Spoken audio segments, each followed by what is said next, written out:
Thank you.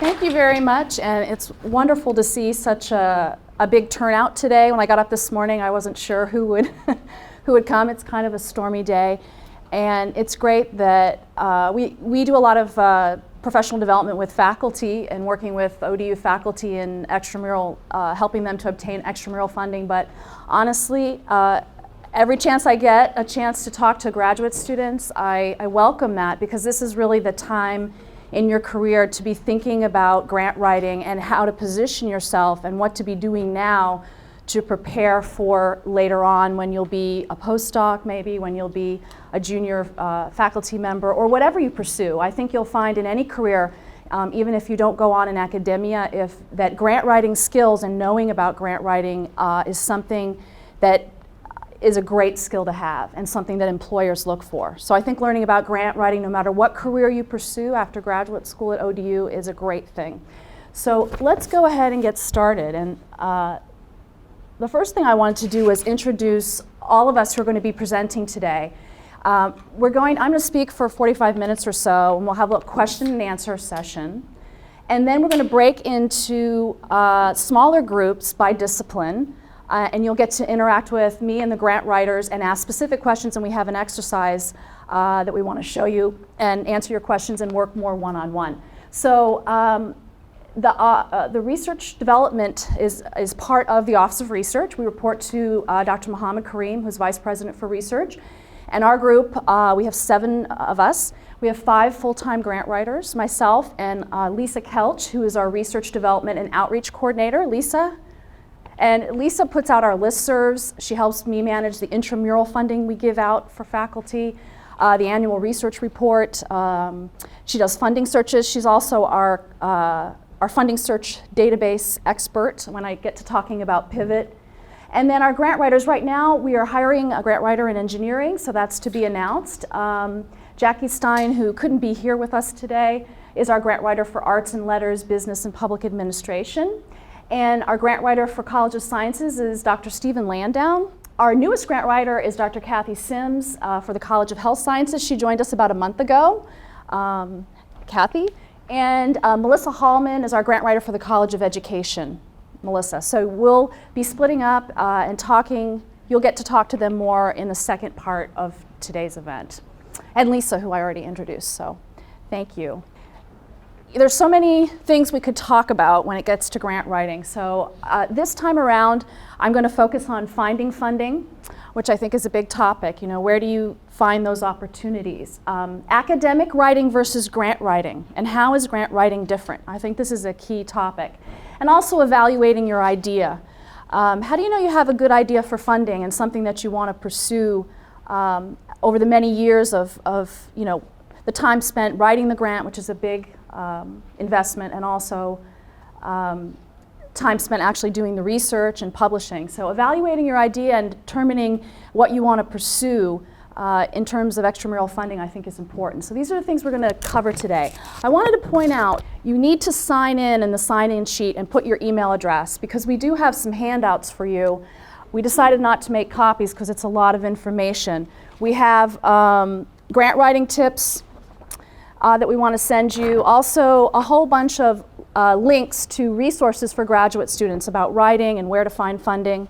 But we thought you'd prefer to have it in a PDF or a document where you can actually link to it. And for those of you who are here and interested in looking for graduate fellowship funding as opposed to general grant writing, or what you would do when you start writing grants as a junior faculty member, we have a writer's guide to graduate student fellowships that's actually put out by the graduate school at the University of Missouri, which is very comprehensive. I'm just wondering, how many people are interested in looking for funding for their current work in graduate school for fellowships who are here? Okay, so a lot of you, that's what I thought. I'm not going to specifically focus on that today, although everything I talk about I think is relevant to that as well. We will send you a PDF of this. I think this is a great guide to help look at specifically about how to apply for fellowships and how to write those grants, although everything I talk about I think is also relevant. So we will send this to you this afternoon once we get the email list. So finding funding, where do you find opportunities? first of all, I want to define what an RFP is. It just means request for proposal.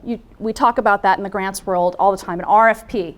That's a solicitation from a funder outlining what their goals and objectives are, how to apply for the grant, and it's your guidelines to how to prepare the grant application and key. So you want to locate the RFP and be able to read it in detail and create an outline and be able to follow it, very closely to know how to apply. And the other thing I wanted to point out is that we have at ODU a funding database called Pivot, okay? It used to be called COS Pivot, which COS was for Community of Science. And now they've recently revamped it and they call it Pivot. And it's a new tool. It's based on the old funding database and it's searchable and it's a very powerful tool actually.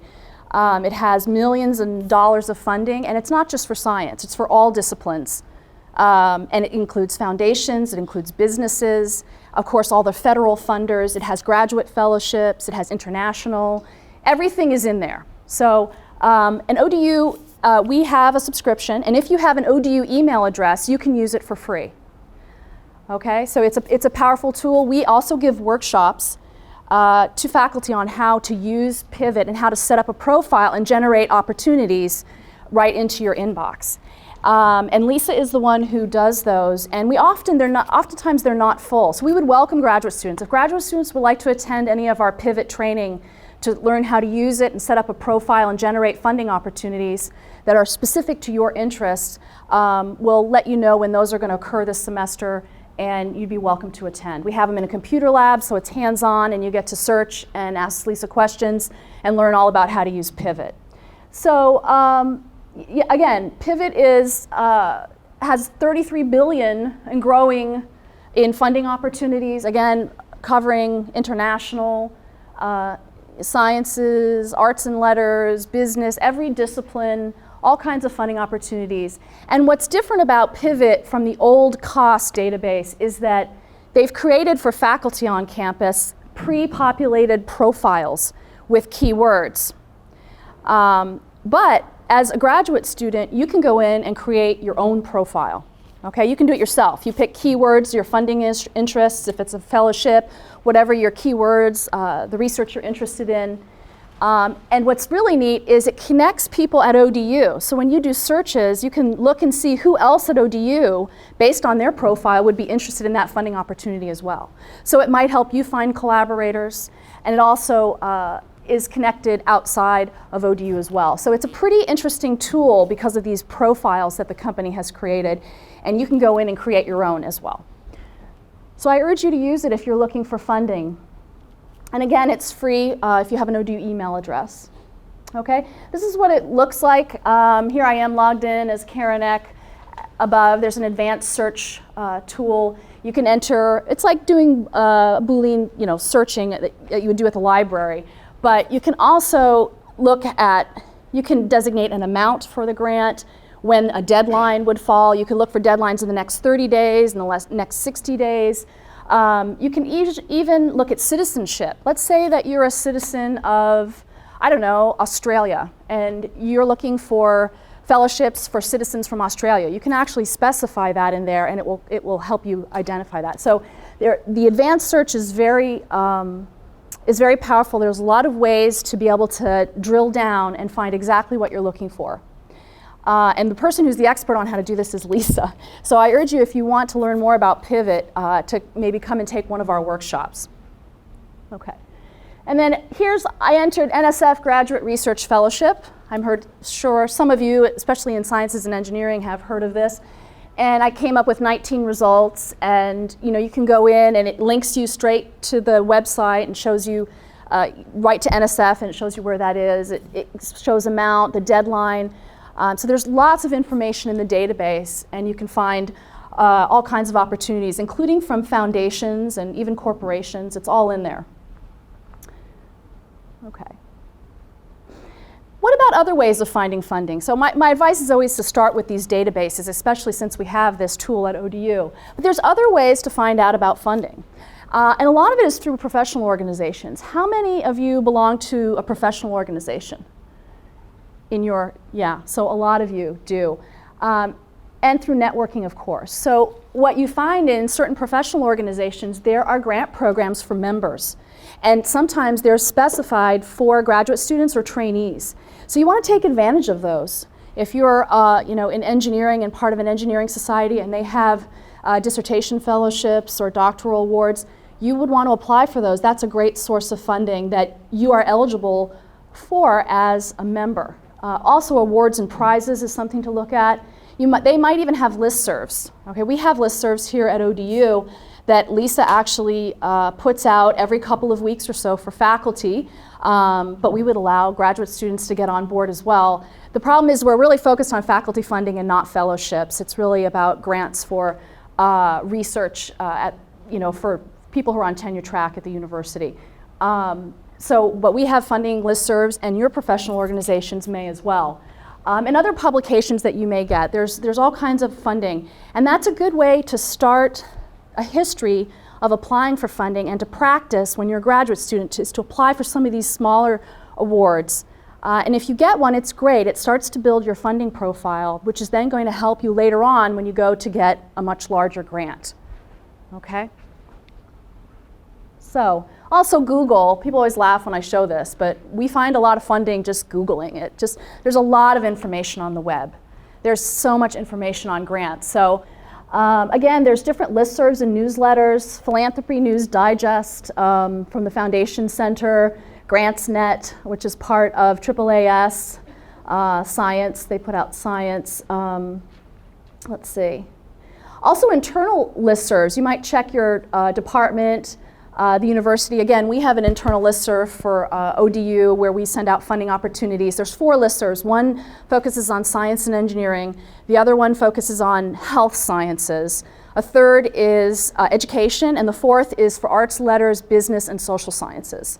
Okay, so if you're interested in those, let me know and I can tell you how to sign up. Again, it's not focused on graduate fellowship money, however, it's focused on research funding for faculty.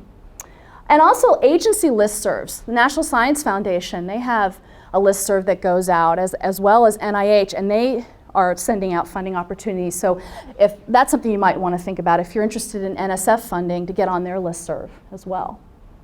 Websites. And NIH and NSF have very comprehensive websites with all their funding opportunities, and there's a lot of information. They're very, very good. American Council of Learned Societies for the Humanities as well. Other university websites and their resources. There's a wealth of information out there. Some universities have very developed websites just focused on graduate student funding. And we've developed a list for you, and we'll send that out to you by email so you can have a look if you're interested. Another thing that's important when you're looking for funding is the fit of what you want to fund to the project. You've really got to know the funder. You've got to know the sponsor and what their objectives are. You need to understand the funder's mission, okay? And how do you do that? I think you do it by a lot of research, meaning you talk to people, you talk to your advisors.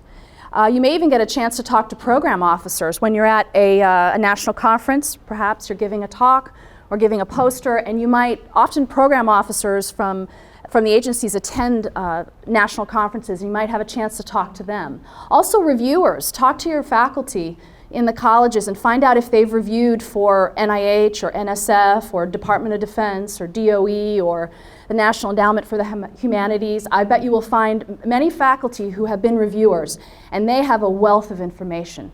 They can tell you exactly what goes on during the review session and what the discussion is like and how they're judging the grants and how they're written. So I think as a graduate student, this is really the time to really try to talk to your advisors and your mentors, find other faculty who you know have been reviewers, and get as much information as you can from them because they know a lot about the review process, okay? And some agencies are really mission-driven, okay, like NASA and Department of Energy and Department of Defense, meaning they have a specific mission to fill. As opposed to NSF, which is really there to fund research that's going on. They want to fund research in the United States, what researchers around the country want to have funded. They have their own programs, but it's not necessarily, their mission isn't to go to space like NASA. It's different. And it's a little different. So applying to those agencies is a little different because you've got to show how what you're doing and your work relates to their mission. And this is very important. So investigator-driven, again, what I mentioned, NIH and NSF are more what we call investigator-driven agencies, whereas the other three I talked about are more mission-driven. So you've got to be careful about chasing the money, meaning that you'll see lots of opportunities, but whether or not it's a good fit is a critical key. You don't want to be applying for something that isn't a good fit for you or for your project just because the money is there. That's why I think it's good when you're in graduate school thinking about all of this to really try to come up with a plan of how you're going to fund what you're doing now, if that's what you need, and also moving forward in your career when you get into industry or you get into academia, and come up with a plan. Know the agencies that fund your research and where you're going to try to direct your attention. Okay? And remember, there are special types of grants. There are grants for new investigators, which is great, meaning that as a brand new investigator, after graduate school or after your postdoc, you can apply for a career award from NSF. They're very competitive, obviously. I mean, they are very competitive. But if you get one, it will be tremendous for your career, because not only do those awards pay for research money when you're starting out, they also pay salary money. So it makes you look very, very good if you want to get hired at a university in the United States, because you're already bringing some salary money. So you've got to think of a plan. How would I be competitive to start out to apply for one of those awards when I become a junior faculty member? And some of you may have an international focus in your research. So you may have work that you can do in other countries. I needed to go to Canada. I needed bilinguals when I was doing my dissertation. So I wrote a Fulbright grant and I got it, and I was able to go and collect data there with French-English bilinguals, which is what I needed. And it was wonderful because it would have been a lot harder to do it in the United States. So think about your research. Does it have application internationally? Could you apply for some award to collect data somewhere else? Also, you've got to think about your niche. Are you a minority student? Are you at a minority serving institution like an HBCU, which a historically black college or university, like Norfolk State or Hampton? Because there are special grants that are targeted for minority students and for students studying at HBCU institutions and for faculty at those institutions. So you want to be aware of that and be able to apply to some of those programs that would benefit the institution that you are at. Okay, so unique goals or requirements. So, there's Fulbright grants when you're a graduate student. There are other international awards. Also, the scope of your project. Is a foundation award appropriate for your funding? Sometimes it is. We have a lot of faculty who are looking for foundation funding. These tend to be smaller grants, maybe $10,000, $20,000, $50,000, sometimes $100,000. If you need big money, if you're in science and engineering and your research is very expensive, you're probably going to be focused on trying to get money from NSF and DoD and DOE. But in some disciplines, we don't need tons of money to do research. And you can look at smaller funders like foundations. Okay, so types of grants. I just wanted to point out there are many types of research grants, and you need to be aware of those. The typical research project grant is your standard award for doing a research project where you have a hypothesis, you present specific aims of what you want to do, you write a narrative, and it will fund some of your time as a faculty member. It will fund graduate students and postdocs. But there are other types of awards. I mentioned earlier the New Investigator Career Award. This comes with research money and salary money. DoD has them, DOE, NSF, the NIH-K Awards are some examples. And also, as a young faculty member, there are also training and curriculum development grants, where you're not getting money to do research per se, but you're getting money to improve the curriculum and teaching at the institution where you are. And ODU has been very successful. We have gotten a number of grants looking at STEM. STEM is all the disciplines in science, technology, engineering, and math, and looking at STEM education. So training and curriculum development grants are also out there from Department of Education, from NSF. There's different awards that you can you can apply for to improve undergraduate and graduate education at your institution. Program development grant is more to support a program, meaning education or service, as opposed to a research program.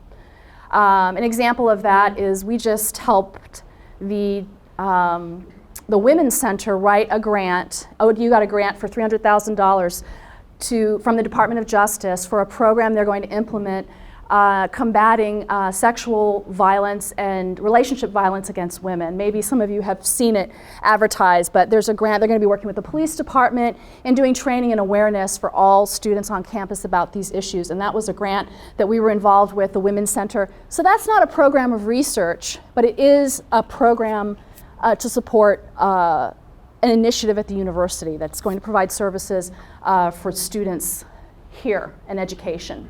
There are also equipment grants to get large pieces of equipment, and conference grants to hold conferences, actually. And then the last thing, which I don't think applies so much right away, is the difference between contracts and grants. Contracts are awards that come from many entities. It can come from a company, it can come from the federal government, and it's more where you're doing something, you're creating a product or a deliverable that the agency needs or wants, and they're paying you to produce that. Whereas a grant tends to be more open-ended, they're funding your research project, something that you want to do that you'll publish about. But I think at this point in your career, the contract versus grant isn't a big deal, but we handle both of those here at ODU. Okay. So choosing a funding agency. You want your idea and research strategy to advance and or support the mission of the funding agency. I think this is critical. You've got to look for a good match between what the grant program requires and what you can offer.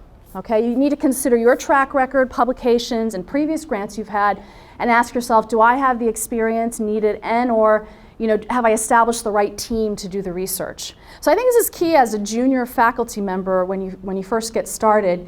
You've got to be very aware of how much experience you've had managing grants, if you've had any previous grants, and say, do I have what it takes to now go for this NSF grant or NIH grant?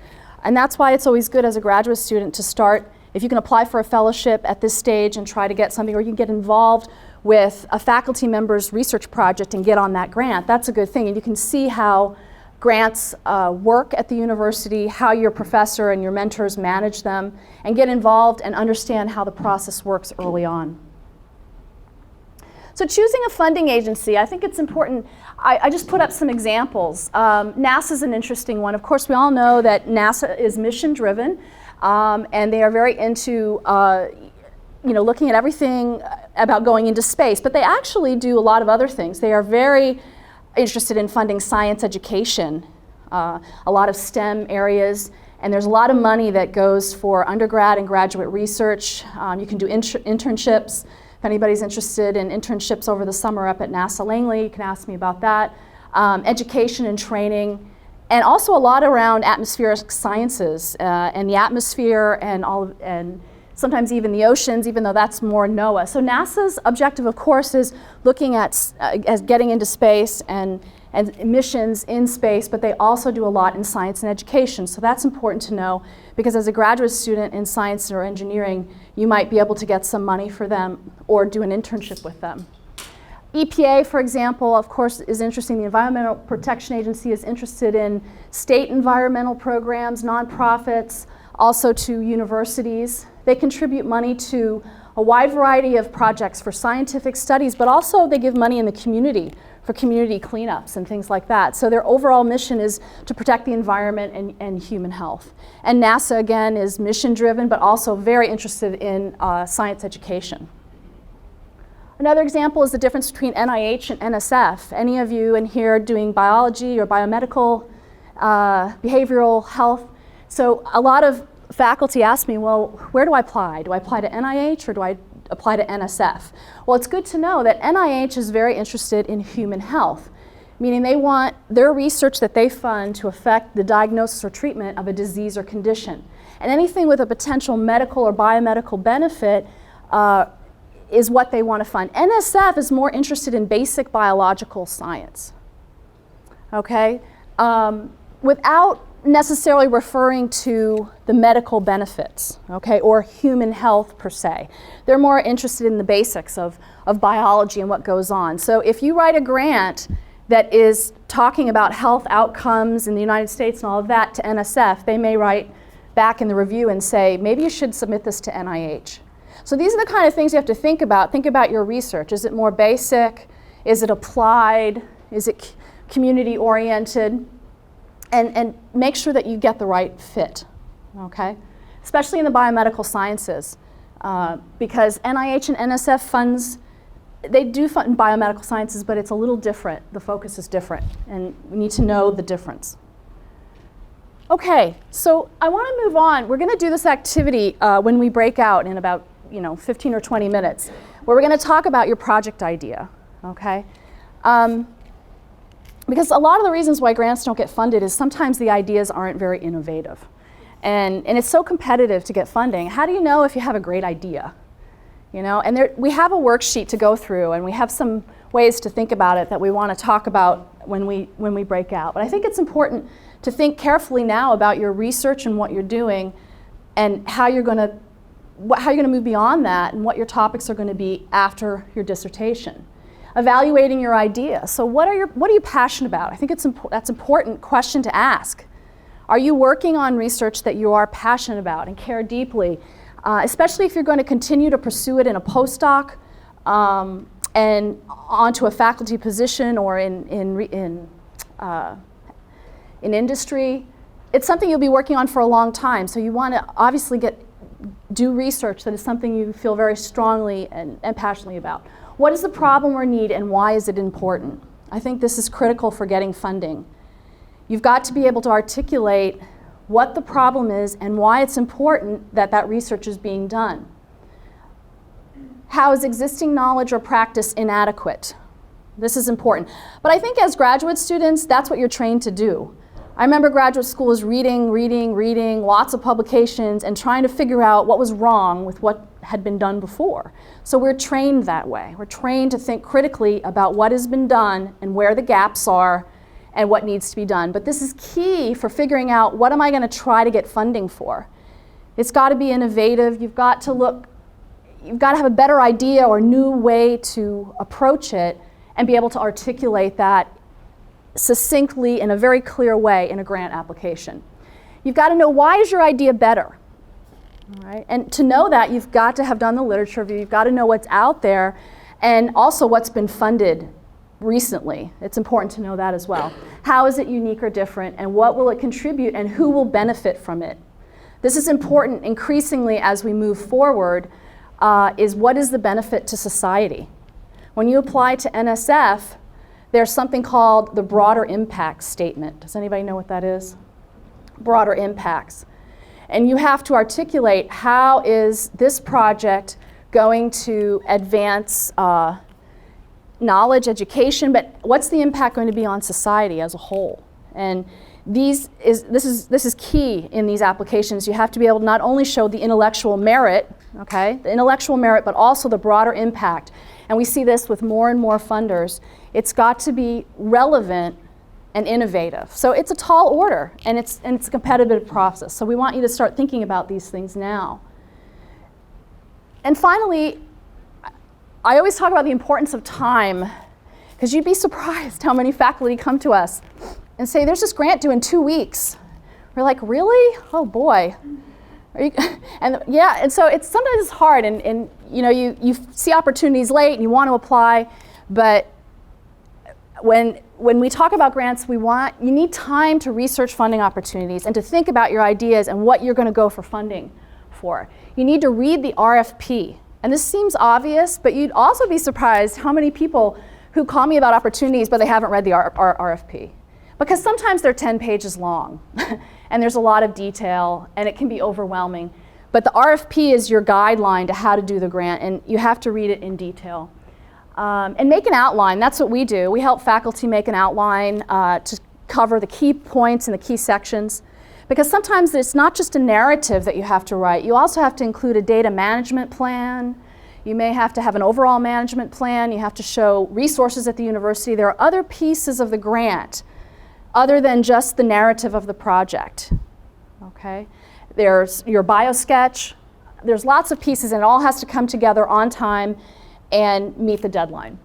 So the length of the narrative, the supporting sections, you know, writing a 15-page narrative may take longer than writing a 6-page narrative. However, we've found that it's often easier when you have more space. When you only have 6 pages to describe your project and why it's important, sometimes that's harder, and you have to write very succinctly and very tightly, and it can be difficult.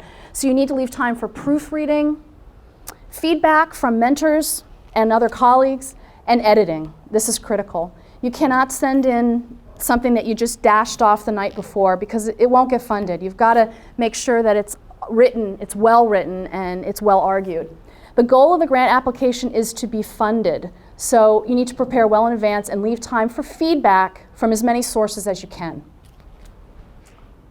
All right, academic writing versus grant writing. I wanted to touch briefly on this. Number one mistake faculty make is they get the review back and one of the reviewers says, "This reads like a journal article." Oh, so what's the difference?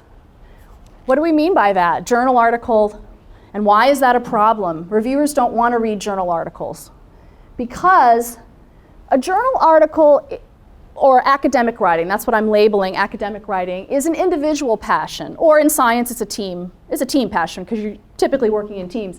But scholars pursue their individual interests because they are driven to making contributions in their respective fields.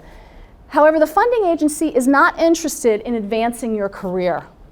Surprise, not really, unless you apply for a career award or those salary and research awards for new investigators. They are interested in your career then, and those are to help faculty and new investigators advance their career. But for other types of funding, all the other grants, you know, you've got to show that you're advancing knowledge, that you're meeting the funder's mission. And so in grant writing, we have a service attitude. You've got to think about it that way. Adopt a service attitude. Find ways to adapt your expertise to match the funder's objectives. Okay, and you want to write in that way. You want to convey how your project idea will support and or advance the funding agency's mission and goals and or the goals listed in the request for proposals. Even to NIH, which is the most money. They have the most money from the federal government every year. I think it's like, their budget is like $11 billion or something. But even there, you have to show how is your research going to advance health in the United States and the advancement of health practice. If you can't show that in the application, even if it's more basic, you know, biochemistry, if you don't have some way to show that, it's going to be tough to get funded. So you've got to adopt a service attitude. Example, and this is one from actually an NIH-funded proposal from ODU. The objective of this application is to examine the effects of food prices on FAP, which is food assistance programs, like food stamps, for example. Participation, participants' diet and risk of obesity. The proposed study supports the National Institutes of Health's mission that encourages a multidisciplinary approach for studying factors that contribute to obesity. So here you said, here we're proposing a solution to this issue. We're working in a multidisciplinary team, which we know the NIH wants to fund. They want to fund teams of different disciplines working together to solve problems. And how did the researcher know this? Because he's done his background work. He knows, he's talked to the program officer, he has looked at other funding, other grants that have been funded by NIH, and he knows or she knows what they want to fund, and they state it in the grant application, how their application is meeting the objectives of NIH or another agency. So again, the thing about academic writing is you use a lot of specialized terminology, okay? And you do that because when you're publishing a journal article, you need to show that you have mastered all the jargon and technical language of your discipline. You want to be taken seriously, and you want to be published. And so when you write a journal article, you use a lot of technical terms to show that you've mastered the discipline. But it's different in grant writing. Grant writers have to use a language that can be understood by a diverse group of readers. All right, because the reviewers are going to come from different backgrounds. You can't expect that the reviewers are going to all be experts in your field. You don't want to use excessive technical jargon or a lot of acronyms. If you use an acronym, you need to spell it out in the beginning. You want to make it as clear as possible. The goal of the grant proposal is to be funded, so you want reviewers to easily understand what your project is all about. Okay, so you want to be succinct. Here's an example of a very wordy statement. Okay, lots of words, lots of clauses. Okay, but there's a different way. You can edit it down. Okay, you can edit it down. You can make it more succinct and get straight to the point about what you're going to do. And that's what we see a lot. We edit a lot of proposals. The grant writers are the experts in that area, and faculty sometimes don't get quickly enough to the point of what they're actually going to do. And there's a lot of going around, and we want to try to take that out and get right as succinctly as possible. Okay? So again, academic writing emphasizes theme and theory, thesis, right? That's what you're doing in your master's and dissertations. You've got to cover all the literature.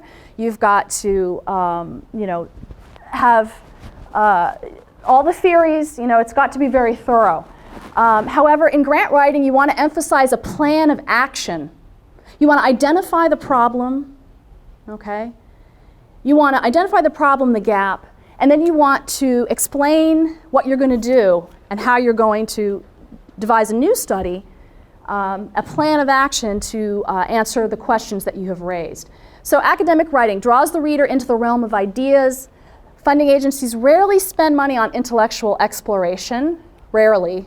Sometimes there's some programs, but, and it ends with a conclusion. Grant writing, it's a plan of action. It draws the reader into the realm of action. Funding agencies will fund activities that accomplish the objectives that are important to them. Okay, and it ends by stating a project's expected outcomes. So you're going to say, here's what we might find. You also want to anticipate when you're writing a grant problems that you may encounter in doing the research and try to address how you would answer those as well. Think about the reviewer as he or she is reading the application. Okay, they have questions coming up in their head, and you want to be able to answer those questions as soon as they arise. So tips for writing the proposal. You want to use active voice, first person, and active verbs. Try to stay away from the passive constructions as much as possible. Show action, okay? Write with a positive tone. You want to convey energy and a positive attitude. Use short declarative sentences. If you have 3 ideas, write 3 sentences. You don't want to have too flowery of language. Short declarative is better. Be straightforward, spell it out for the reviewer, be clear and concise, use simple language versus technical jargon. Persuasive rhetoric, include graphics. The goal is reviewer comprehension in as simple as way as possible, I think. Okay. Here's an example, detailed active voice, first person, again from an ODU funded NIH proposal. This person says exactly what we're going to do. We are going to extend and build upon our pilot study by empirical coverage to include all states in the US, as well as to study the effects of 3 primary forms of food assistance programs on multiple outcomes, and then they list them. A food assistance program participant's diet, BMI, which is body mass index, and risk of obesity. So just state clearly exactly how this proposal builds on what you've done before and what you're going to do and cover in the current one. All right? Strong and energetic phrasing. All right? Our aim with this innovative curriculum is to improve the supply of exceptionally skilled paramedics with National Registry certification. Okay? The project will provide your grant program with a powerful combination of cutting-edge nanoscale science and frontier research in applied geochemistry. All right? You want to be positive and make strong declarative sentences. So the next question is, what format should I use? Because it's not enough to talk about the writing. The writing is critical. But we also talk about the format and how it looks, and you want to avoid what we call the wall of words, okay? Imagine the reviewer. The reviewer, they are not only reading your application, they are reading many applications. Depending upon how long they are and what the program is, they could be reading 10, 20, 30. I know for the NSF Graduate Research Fellowships, one of our previous grant writers was a reviewer for those, and I think she had 30 to read. That's a lot. It's a lot. So you got to remember that you are not the only one, and you've got to catch them right in the beginning. So one thing is when they look at the proposal, if it's just page after page of words and words, and there's no white space, there's no bolding, there's no indentation, there are no graphs, already they're tired. They're thinking, oh my gosh, how am I going to get through all of these? So you want to use bolding and italics, underline things, break it up for them, you know. Use numbering. Be sure to include white space. More words is not necessarily better. How it looks and how it's organized is important. Utilize graphs and charts. This is important. If you can show data or if you can do a chart, I'll give you an example that what we often suggest on projects is to use a Gantt chart, which looks like this. Include a Gantt chart as part of the proposal. It shows that you have planned your proposal, you understand the project, and what it is you show all the activities. You have a number of objectives that you have to do the research, right? You have maybe 5 or 6 things that have to get done. You show how they'll be done over time. So if your project is over 2 years or over 3 years, you show in these months I'm going to be doing this activity. In these months I'll be doing this second and third activity, so that the reviewers show, or you show the reviewers, you show the reviewers exactly your plan for getting the work done that you have proposed in the narrative. Something like this is a great visual. It shows that you have great planning, you understand the time it's going to take to complete your project, and I think it helps the reviewer conceptualize and understand that you know what you're doing. So this is an example that you can use. You don't have to, but you'll see the larger projects, if it's over a longer period of time, if you have many activities. Maybe you're not the only person, right? Maybe you're collaborating with other researchers, and there are many activities. Some are going on at ODU, some are going on at another institution, and you can lay it all out in a chart like this, and I think it can be helpful. So it's just an example of how to use charts and graphs to your benefit. The most common reasons funding is denied. Okay, lack of an original idea. And that's the tough one. That's the tough one. I mean, coming up with an original idea is something that you train years to figure out, right? You're reading the literature, you're talking with people, you're attending conferences. Where are the gaps? That's what we do in graduate school. We spend all our time looking for those ideas that have not been answered, and where are we going to put our time and effort in our career to move forward, and what questions are we going to pursue? Another reason would be lack of knowledge of relevant published work. Okay, you've got to do a thorough literature review. And a lot of people say, if you know who's on the review committee when you apply, and for the federal agencies, you can actually go and look it up. For NIH and NSF, you can have a pretty good idea of who might be reviewing your application. You should be sure that you are aware of those researchers' work, their research, and try to cite them if you can, if it's relevant for the project. Make sure that you've cited them, okay? Lack of experience in essential methodology. Okay, so if the methodological approach that you've presented isn't strong, that can be a problem in not getting funded. Questionable reasoning in the experimental approach. Some reviewers feel that you didn't take the right approach. There's a better way to approach the question. Unrealistic or unattainable objectives. This is something you've got to be careful to know. Can I do this work and answer these questions in the time frame I've given myself? And how do you learn about that? You talk to your mentors and advisors, and from doing research in graduate school, you learn about the time factor and what's obtainable or what's realistic for the time frame. And then finally, a diffuse, unfocused, or superficial research plan. Okay, so that means a research plan that doesn't go into sufficient detail about what you're going to do, or sometimes we see people just talking about theory and they don't get down to what you're actually going to do. I've read proposals.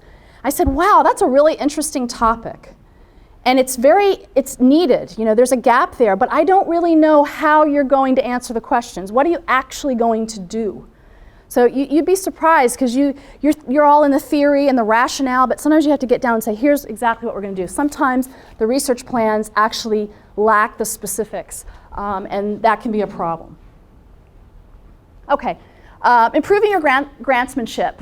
So how novel is your idea? How do you figure that out? Do background work first. And by background work, I mean you got to do a literature review, but I figure you all know how to do that. That's what you're doing as graduate students. But you've also, if you're going to apply for a grant, you want to go online and look and see what has been funded in this particular area to the funding agency you're applying to. And luckily, they've made it pretty easy because there's something called NIH Reporter, and you can go in and do a search and see what's been funded. NSF has all their grants that have been funded online as well. So many, many funders, not just NIH and NSF, but you can go online and look up what has been funded. I think it's key to know before you launch into submitting a proposal yourself.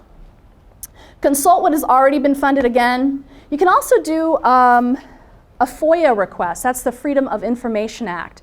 You want to get proposals that have been funded at your institution and at outside institutions. And we keep sort of a little library, and when they're looking to do a proposal, we will show them ones that have been funded, and we share them on an as-needed basis. But if you see a grant that is very close to an idea that you want to propose, you might email the PI and ask if they'd be willing to share it.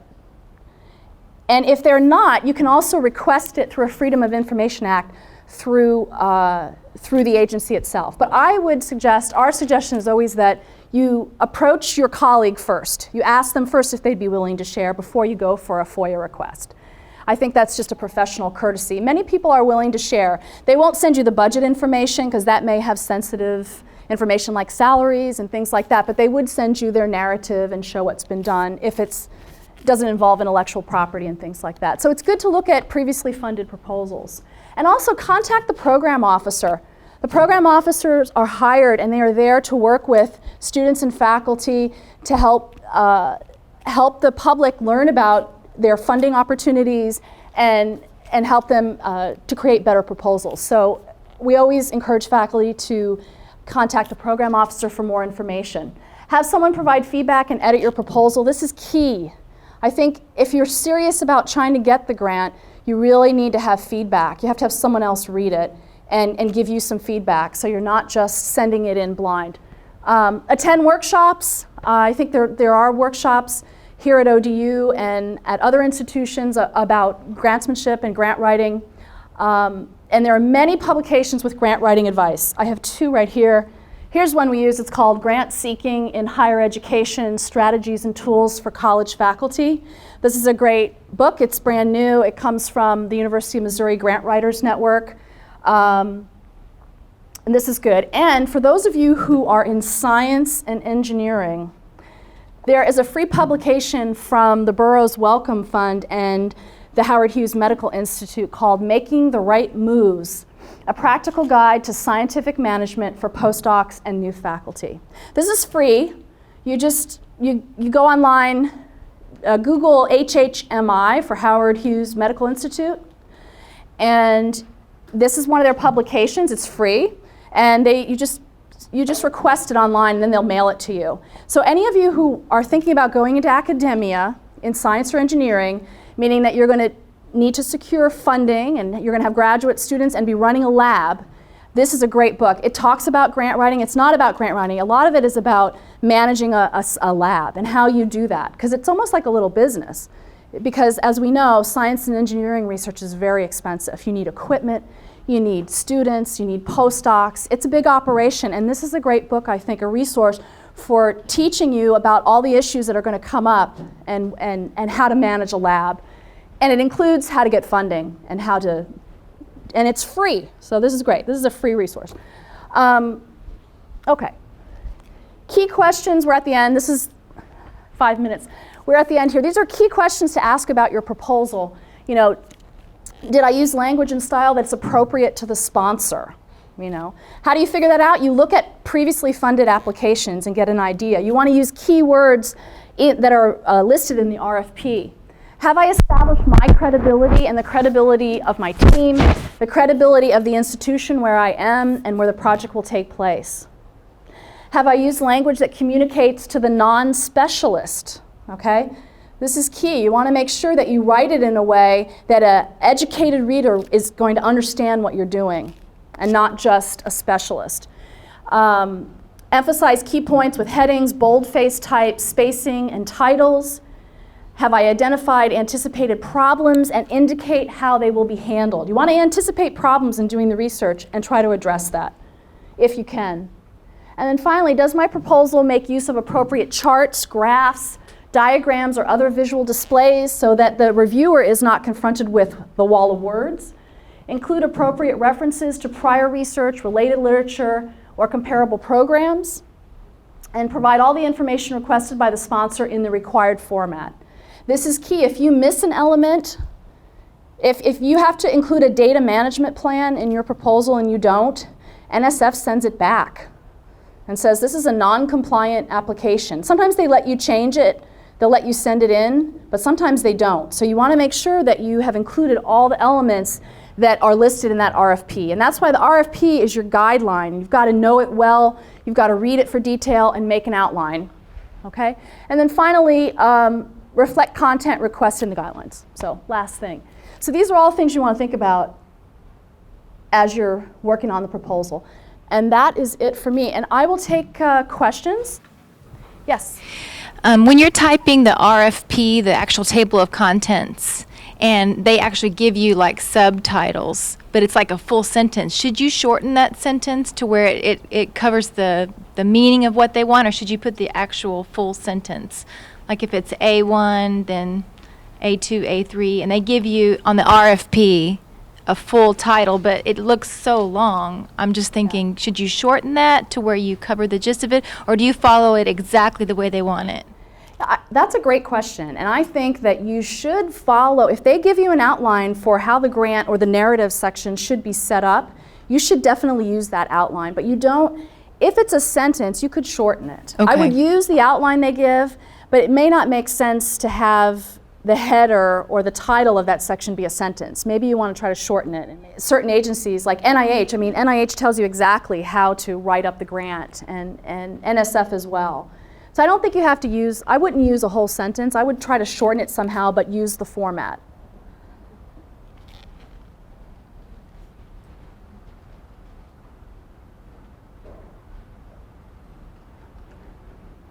Okay, thank you.